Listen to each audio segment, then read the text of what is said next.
Welcome to On the Edge with JP Devine from Central Maine Sunday. On the Edge with JP Devine audio is sponsored by Sprague & Curtis Real Estate, the largest full-service real estate brokerage in Central Maine's capital region. Selling properties, helping people, getting it done. Visit their website at spragueandcurtis.com. Now here's JP Devine.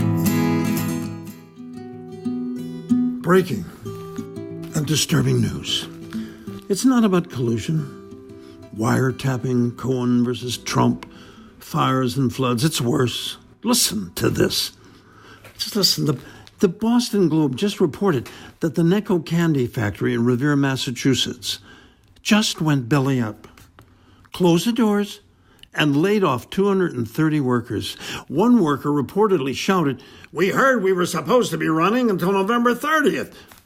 Yeah, we heard that before.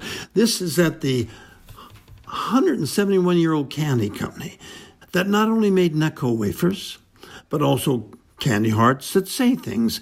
And wait for it, Clark bars, Mary Janes, and candy buttons.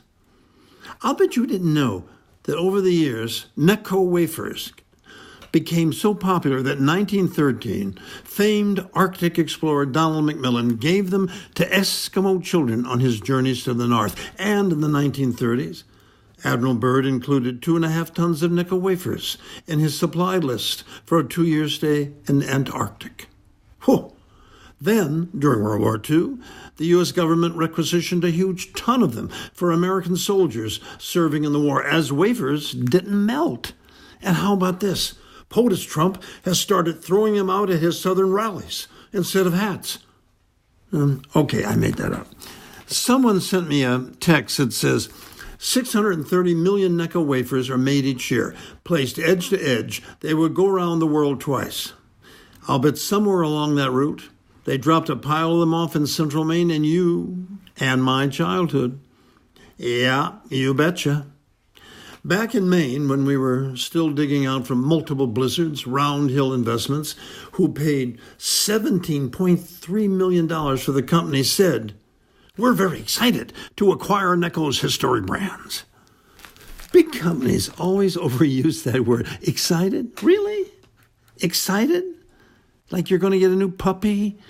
Your cholesterol dropped 10 points? You're excited that you just put hundreds of people out of work? Then they were so excited that they resold it to another company, and nobody yet knows who they are, or if they're excited too. Was it a company run by one of those Russian oligarchs? How excited is he? Is this the darkest side of collusion? This morning I woke dripping in sweat from a nightmare that somewhere in the deep silos in the back of the Necco plant in Revere, millions of tons of Necco wafers, tiny pastel Valentine hearts, and Mary Janes are about to give diabetes to herds of rats. And, of course, my Catholic guilt is working overtime, reminding me that I'm partially guilty for this economic disaster because I stopped eating Necco wafers years ago and switched to Kit Kats. Then, as I was drinking my third decaf, no-whip, non-fast ice mocha of the week, that tiny winged, left-wing social democratic conscience that sits on my left shoulder buzzed in my ear. What about the guys and gals who worked on the line as trillions of wafers and hearts flowed by them? What will they do now? Is there another candy factory in Revere? I don't think so. Think of the parent who went to work for a Necco right out of high school, thinking that like a Ford or Chevy line worker, they'd have a secure income, work for 30 years and retire. They probably put 2 kids through school, pay for their weddings, and welcome grandkids. What do they do now? I thumbed through some of the job openings in Revere today, and this one popped up. Medical assistant, primary care. It might go like this. What did you do on your last job? I was a quality checker on the production line. What was the product? Sweetheart conversation hearts mostly. Conversation hearts? It's more important than you think. I mean, for example, you can't have 6 dozen misuse or be mines go through and not enough of the newer ones like text me or tag me. Don't laugh. Those sweetheart conversation hearts have been a big part of our lives for decades. The American scene is changing rapidly. Next week, we'll tackle the next big breaking news, the demise of the great American straw.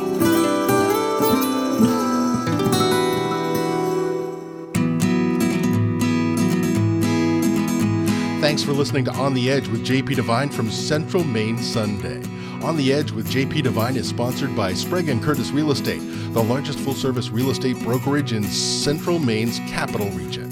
Selling properties, helping people, getting it done. Visit their website at spragueandcurtis.com. Make sure you pick up Central Maine Sunday this week wherever newspapers are sold, and visit our website at centralmaine.com.